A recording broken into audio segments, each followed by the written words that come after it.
2024च्या विधानसभा प्रचारादरम्यान अनिल देशमुखांवरील हल्ला खोटा, पोलीस आणि फॉरेन्सिक तपासात माहिती समोर, तर नागपूर पोलिसांकडून न्यायालयात बी फायनल रिपोर्ट सादर.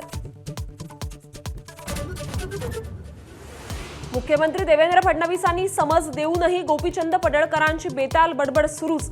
जयंत पाटलांच्या कितव्या बायकोचं मंगळसूत्र चोरलं ते सांगावं. सांगलीतील मेळाव्यात पडळकरांची जीभ घसरली. राष्ट्रीय स्वयंसेवक संघाच्या दिल्लीत होणाऱ्या शताब्दी समारंभात पंतप्रधान नरेंद्र मोदी सहभागी होणार. विशेष टपाल तिकीट आणि नाणं जारी करणार.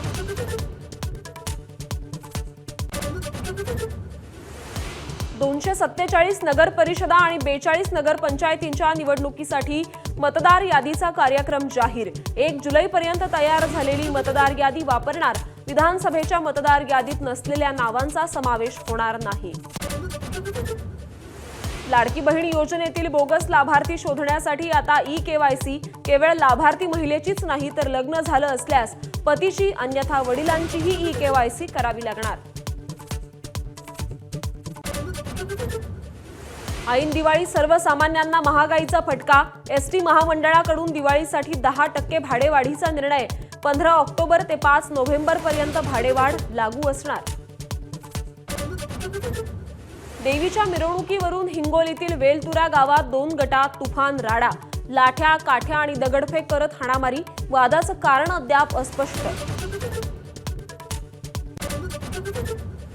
महाराष्ट्रातील अतिवृष्टीचा सण उत्सवांनाही फटका.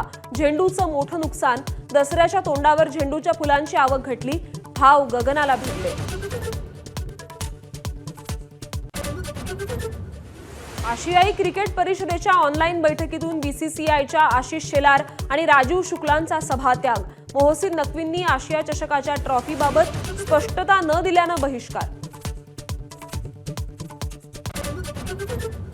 महिलांच्या वर्ल्ड कपमध्ये भारताची विजयी सलामी. श्रीलंकेवर 59 धावांनी विजय. दीप्ती शर्मा आणि अमनजोत कौर यांची चमकदार कामगिरी.